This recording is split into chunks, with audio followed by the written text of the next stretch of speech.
और दोस्तों हम लोग पढ़ रहे थे एसआई और एसआई में हम लोग पहला वीडियो कंप्लीट कर लिए थे जिसमें हमने कुछ इंपॉर्टेंट क्वेश्चनों को देखा था। आज हम सेकेंड वीडियो स्टार्ट करते हैं और सेकेंड वीडियो में देखते हैं कि और हमारे इस चैप्टर से कौन कौन से इंपॉर्टेंट क्वेश्चन बन सकते हैं हमारे एग्जाम में। अगर आप लोग को वीडियो पसंद आ रही है तो वीडियो को लाइक करें, शेयर करें, सब्सक्राइब करें और हमें कमेंट में जरूर बताएं कि आप लोग को वीडियो कैसी लगी। तो इस तरीके से हम लोग आज एसआई का सेकेंड वीडियो स्टार्ट करते हैं।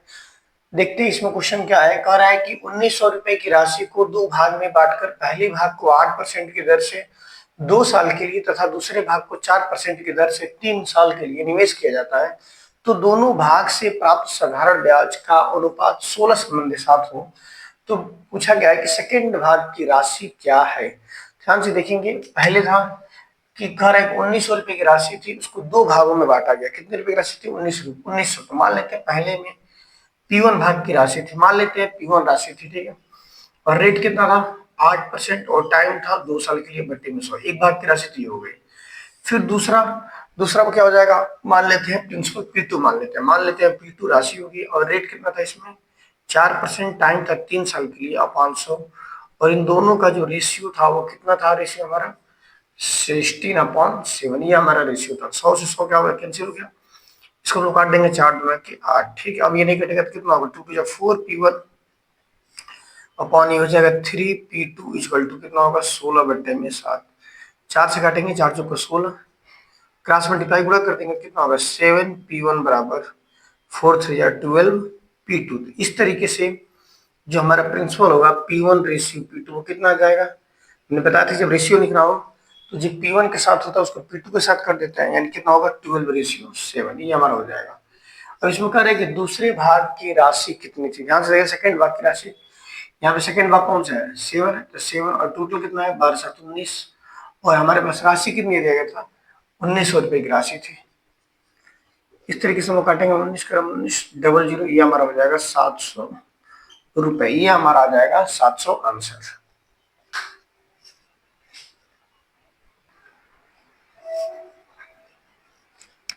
अगला क्वेश्चन दिया गया है कि 3400 रुपए की राशि को दो भाग में बांटकर पहले भाग को 7.8% वार्षिक दर पर और दूसरे भाग को 11.2% वार्षिक दर पर निवेश किया जाता है।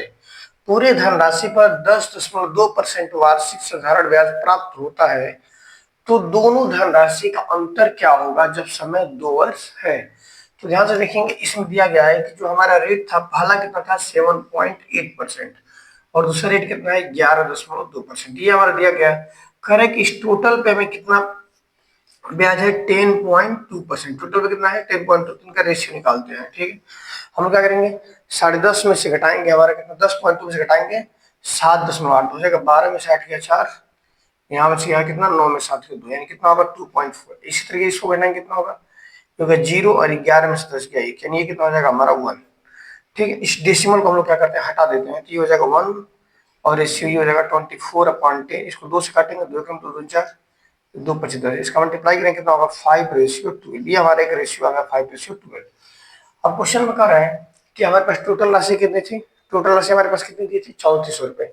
और यहाँ पे टोटल कितना है? 12 और 5 17, यानी जो 17 है वो हमारे किसके बराबर है? 3400 रुपए के बराबर है। तो क्या पूछा गया है? तो कह रहा है कि तो दोनों धनराशि में अंतर बताना है। यहाँ पे अंतर कितने का है? 12 और 7 में अंतर, 12 में से 5 का अंतर कितने का है? 7 का। इसलिए 7 बराबर कितना होगा? 3400/17 × 7। 17 दूना कितना हो जाएगा? 34, 2 सही हो जाएगा। टोटल आ जाएगा हमारा 1400 रुपए की अंतर। ये हमारा हो जाएगा आंसर।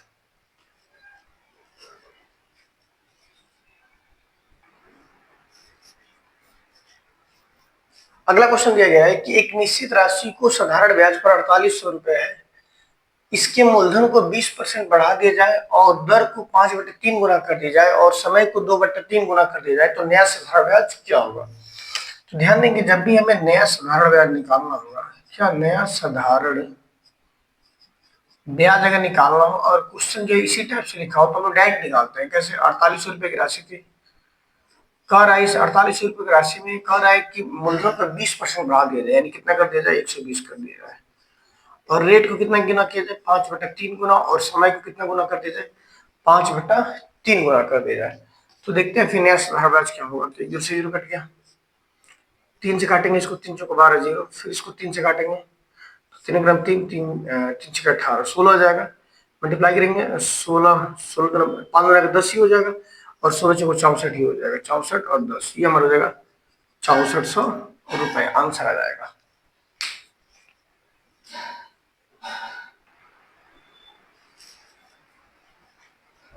क्वेश्चन दिया गया है कि एक निश्चित धनराशि साधारण ब्याज की दर पर एक निश्चित समय के लिए निश्चित दर से निवेश किया जाता है। यदि मूलधन को 20% बढ़ा दिया जाए, दर को 6.5 गुना कर दिया जाए और समय को 2/3 कर दिया जाए, तो नया साधारण ब्याज कितना हो जा रहा है? 24। यानी हमें नया साधारण ब्याज कितना हो रहा है? 24 हो जा रहा है।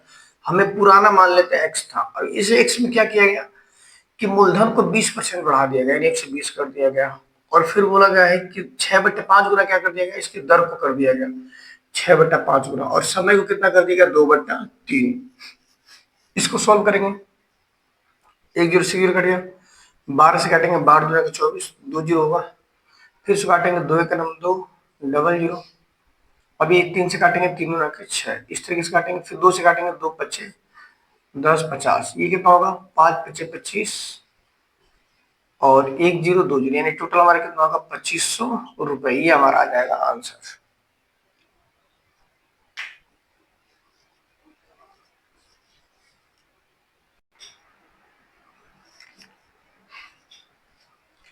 क्वेश्चन दिया गया है कि एक निश्चित राशि का 5 साल का साधारण ब्याज 300 रुपए है। अगले 5 साल के लिए मूलधन को 3 गुना कर दिया जाता है, तो 10 वर्ष का साधारण ब्याज क्या होगा? ध्यान से देखेंगे, अगर साधारण ब्याज दिया गया है, अगर हम लोग मूलधन को जितना गुना करेंगे, ब्याज भी हमारा उतना ही गुना मिलता है। जैसे इस क्वेश्चन में कह रहा है कि 5 साल के लिए देखा जाए तो साधारण ब्याज हमें कितना मिला? 300 रुपये मिला था। ठीक, फिर कह रहा है कि हम मूलधन को क्या कर रहे हैं? फिर अगले 5 साल के लिए मूलधन को हम 3 गुना कर दे रहे हैं, यानी पहले 300 था, अगर हम मूलधन को 3 गुना करेंगे तो ब्याज भी हमारा क्या होता है? 3 गुना। इस तरीके से टोटल कितना हो जाएगा? 300 ये, और फिर 3 3 का 900 ये, टोटल हमारा हो जाएगा 1200 रुपए। और टाइम कितना हो गया? 5 साल, और 5 साल 10 साल के लिए, यानी 10 साल के लिए टोटल कितना मिल जाएगा हमारा? 1200 रुपए, आंसर आ जाएगा।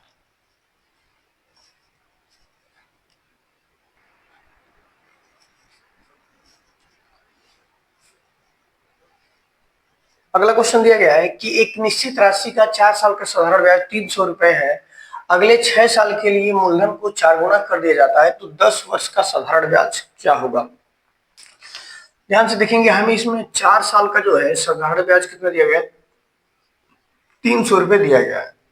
क्वेश्चन में कह रहा है कि अगले 6 साल के लिए मूलधन को 4 गुना कर दिया, तो देखते हैं कि 6 साल में हमारा ब्याज कितना आएगा। तो 4 साल का ब्याज कितना है? 300 रुपए, तो 1 साल का कितना होगा? 300/4, ये हो गया हमारा 1 साल का ब्याज। हमें निकालना कितने साल का है? 6 साल के लिए, और मूलधन को हम लोग कितना गुना कर दिए हैं? 4 गुना, यानी 4 से 4 काटेंगे, कितना होगा? 6 1800 रुपये हमारा हो जाएगा। कितने साल के लिए? ये हमारा आ गया 6 ईयर्स के लिए। कितने आ गया? 6 साल के लिए हो गया, और ये कितना था? 4 ईयर्स के लिए, इसलिए टोटल कितना हो जाएगा? 1800 ये 300, टोटल हमारा हो जाएगा 2100 रुपये, ये हमारा आंसर आ जाएगा।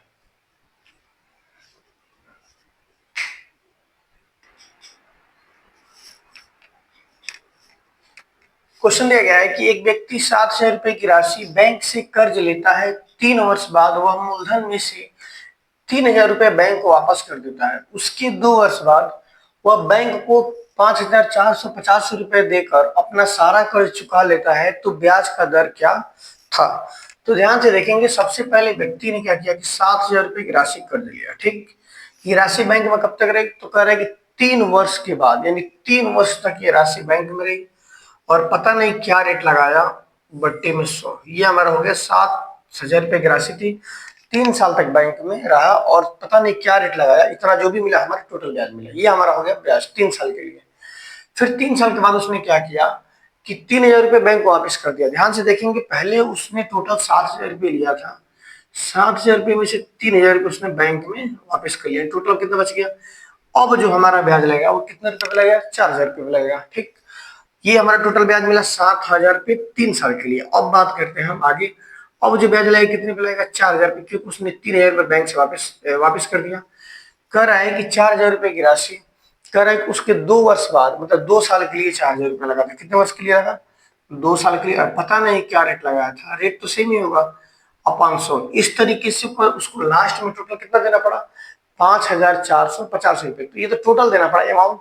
तो ब्याज कितना होगा, तो देखते हैं। ₹5,450 ये था, और यहाँ से 4,000 रुपये उसमें वो उसका मूलधन था, तो घटा देंगे 054, और 5 में 4 गया 1, यानी इस तरीके से उसे ₹1,450 और क्या देना पड़ेगा, ब्याज देना पड़ेगा। हमने क्यों माइनस किया, क्योंकि अब जो हमारा मूलधन था वो ₹400 था, ठीक है, हम मूलधन 400 था, और ये हमारा अमाउंट है। तो ब्याज कितना निकलता है, तो अमाउंट में से प्रिंसिपल को माइनस कर देता है, तो इस तरीके से ₹1,450 से ब्याज देना पड़ेगा।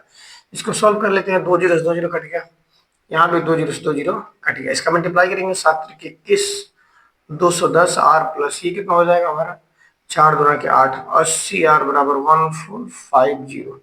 इसको जोड़ेंगे कितना होगा, 0 8 1 9 290 आर बराबर 1450। इसलिए आर बराबर कितना होगा, 1450 अपॉन 290। इससे कट गया, 29 25 होता है 145। आर बराबर हमारा आ जाएगा 5%। इसका मतलब ये है कि जो बैंक थी उसको 5% के हिसाब से ब्याज देना था।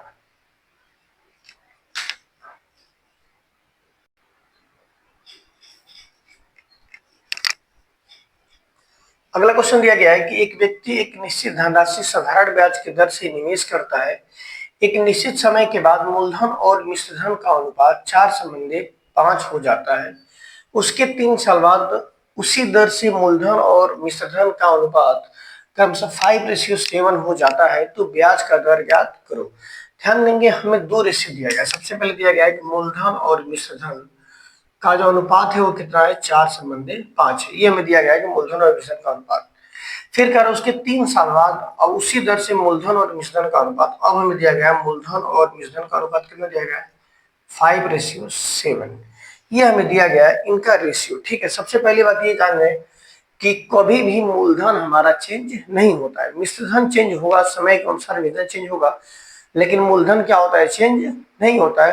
तो जबकि यहाँ पर देखा जाए तो यहाँ पे दोनों मूलधन क्या है, चेंज है। तो सबसे पहले इसका हम लोग इक्वल करते हैं। कैसे इक्वल करेंगे, हम लोग काम करते हैं, जो नीचे वाला मूलधन है 5 उसको ऊपर से मल्टीप्लाई कर देते हैं, जो ऊपर वाले में उसे नीचे मल्टीप्लाई कर देते हैं। यानी हम लोग इसमें क्या करें, 5 से मल्टीप्लाई करते हैं, तो 5 का 20 रेशियो 25 हो जाएगा। और नीचे वाले में भी हम लोग क्या कर रहे हैं, 4 से मल्टीप्लाई करेंगे, कितना होगा, 20 रेशियो 28। इस तरीके से हमारा अब मूलधन हो गया दोनों सेम। देखा जाए तो दोनों मिलकर कितना हो गया, 20 और 20, और मिश्रण हो गया 25 और 28, ठीक है। कह रहा है कि ये जो चीजें हो रही है, जो परिवर्तन हो रहा है मिश्रण में 25 से 28, और कितने साल बाद, 3 साल की हो रहा है। कितने साल में, 3 साल में ये डिफरेंट हो रहा है। 25 से कितना हो रहा है, 28 हो रहा है, ठीक है। तो क्वेश्चन में क्या बोला गया है, तो ब्याज का दर बताना है। देखेंगे तो मूलधन कितने पे है, 20, मूलधन क्या है 20, पता नहीं क्या रेट लगाया कि 3 साल में जो हमारा ब्याज था वो कितने रुपए है, देखा ना। तो मिश्रण में तो ब्याज कितना है, अमाउंट 28 माइनस 25 यानी 3 का है, ठीक। ये जो कार्यक्रम हो रहा है कितने साल का हो रहा है, 3, मतलब कि 3 साल में हो रहा है। 25 28 हो गया मिश्रण, तो इसलिए ब्याज हमारा कितना है, 28 माइनस 25 यानी ब्याज मिला हमारा 3 का। तो इसको सॉल्व करेंगे, 3 से 3 कट गया, ये हो जाएगा 20 25 हो यानी आर बराबर कितना जाएगा हमारा, 5%। ये हमारा हो जाएगा आंसर।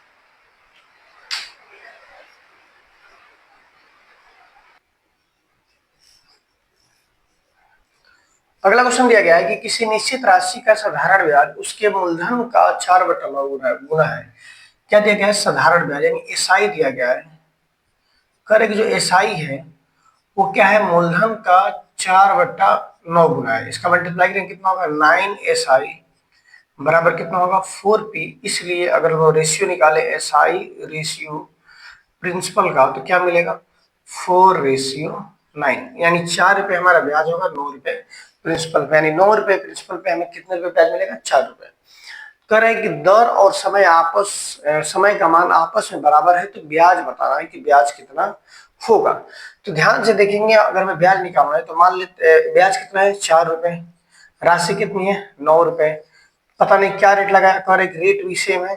इसको एक्स काम करते हैं, एक्स मान लेते हैं, क्योंकि दोनों सेम है, समय भी सेम है और दर भी सेम है, दोनों एक्स मान लेते हैं। और ये भी एक्स अपॉन 100।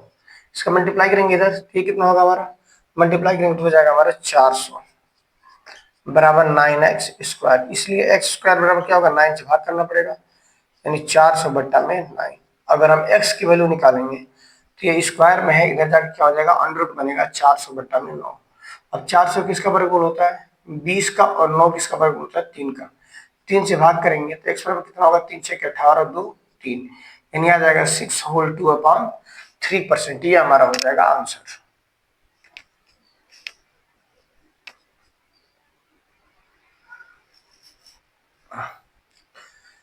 अगला क्वेश्चन दिया गया है कि 1200 रुपए की राशि से 3 साल में प्राप्त साधारण ब्याज 1000 रुपए की राशि से प्राप्त साधारण ब्याज से 30 रुपए अधिक है।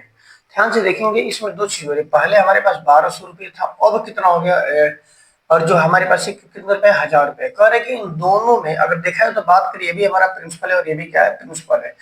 इन दोनों में प्रिंसिपल का डिफरेंट कितना है, 200 रुपए का। ठीक है, 200 रुपए का डिफरेंट है ना, और यही 200 रुपए का डिफरेंट की वजह से हमें ब्याज कितने रुपए में अंतर आ गया है, 30 रुपए का अंतर आ गया। कहने का मतलब यह है कि 200 रुपए की राशि थी, पता नहीं क्या रेट लगाया, रेट का नहीं पता, कि टाइम था 3 साल में, जो हमारा ब्याज कितना मिल गया, 30 रुपए मिला, क्योंकि ब्याज 30 रुपए अधिक हो रहा है। और यहाँ पे हमने प्रिंसिपल कितने रुपए अधिक किया है, 200 रुपए। तो इस तरीके से काटेंगे, 2 जीरो 2 जीरो कट जाएगा, इसको काटेंगे 3 दाम 30, तो आर बराबर 2 से काटेंगे 2 5 10, यानी आर बराबर कितना हो जाएगा, 5%। ये हमारा हो जाएगा आंसर। इस तरीके से हम लोग क्वेश्चन को सॉल्व कर लेंगे, या फिर एक और तरीका है, उस तरीके से भी कर सकते हैं। जैसे डिटेल में करना हो तो सॉल्व करेंगे उसको ऐसे। कितने रुपए दिया गया है, करे कि 1200 रुपए की राशि थी, 3 साल में पता नहीं क्या रेट लगाया, जो भी ब्याज मिला इसका ब्याज, और फिर 1000 रुपए की राशि थी 3 साल के लिए, पता नहीं क्या रेट लगाया, और जो इसका ब्याज, इन दोनों में ब्याज का अंतर कितने रुपए था, 30 रुपए अधिक था, मतलब दोनों में 30 रुपए का डिफरेंट था। 2 जीरो 2 जीरो काटेंगे, इधर भी 2 जीरो 2 जीरो कटेगा, इसका मल्टीप्लाई कितना होगा, 12 3 36 आर माइनस ये हो जाएगा 30 आर बराबर 30, घटाएंगे 36 कितना होगा, 6 आर बराबर 30, तो आर बराबर कितना होगा, 30 बटा में 6, काटेंगे 6 5 30। हम लोग चाहे तो डिटेल में भी कर सकते हैं, 5% का डिफरेंट आ जाएगा, और शॉर्टकट तरीके से भी कर सकते हैं।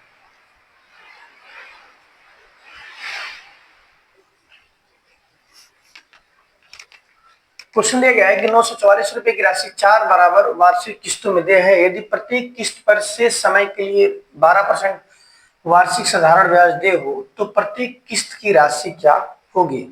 तो ध्यान से देखेंगे, हम लोग मान लेते हैं कि हम लोग के पास टोटल कितने रुपए की राशि थी, 100 रुपए की राशि थी। हम लोग कितना मान लेते हैं कि हम लोग के पास 100 रुपए की राशि थी। ठीक है, कह रहे हैं कि 100 रुपए की राशि पे हम लोग कह रहे हैं कि 12% वार्षिक जो है किस्त दे रहे हैं, कितने कितने बराबर होगा, यानी 100 रुपए की राशि थी तो पहला हो गया। फिर बोला गया कि 12% की राशि हम लोग कितने वर्ष के लिए देंगे, 3 वर्ष के लिए देंगे।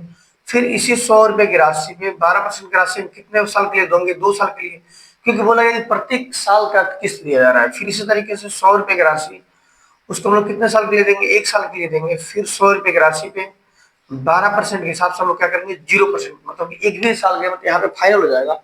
तो इस तरीके से देखा जाए तो टोटल हमारा कितना आएगा, 12 36 100 कितना होगा, 136, 12 24 और 100 कितना होगा, 12 24, 12 36, सॉरी 12 36, 12 36 और 100 कितना होगा, 136, 12 24 और 100 कितना होगा, 124, 12 का नाम 12, 100 112, और इसी तरीके से हो जाएगा हमारा 100। तो टोटल इस तरीके से कितना होगा, 6 4 10 12 12 3 2 5 1 6 और 1 7 और 1 2 3 4, टोटल कितना गया, 472। और यही क्वेश्चन में दिया गया है कि 472 किसके बराबर है, 944 रुपए के बराबर है। 472 किसके बराबर है, 944 रुपए बराबर, इसलिए हमने 100 माना था, इसलिए 100 किसके बराबर होगा, तो 944 बटा में 472 गुणे में 100, काटेंगे इसको, 472 से 2 बार में कट जाएगा, यानी कितना जाएगा, 200 रुपए। ये हमारा हो जाएगा आंसर।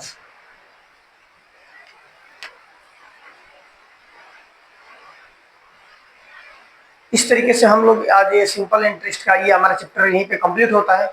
इससे जितने भी इंपॉर्टेंट क्वेश्चन बन सकते थे, हमने उन सभी क्वेश्चनों को देखा और सभी क्वेश्चनों को अच्छे तरीके से समझा। हमें उम्मीद है कि आप लोगों को ये वीडियो बहुत ही अच्छे से पसंद आ रही होगी। अगर आप लोगों को वीडियो पसंद आ रही हो तो वीडियो को लाइक करें, शेयर करें, सब्सक्राइब करें, और हमें कमेंट में जरूर बताएं कि आप लोग की वीडियो कैसी लगी। धन्यवाद।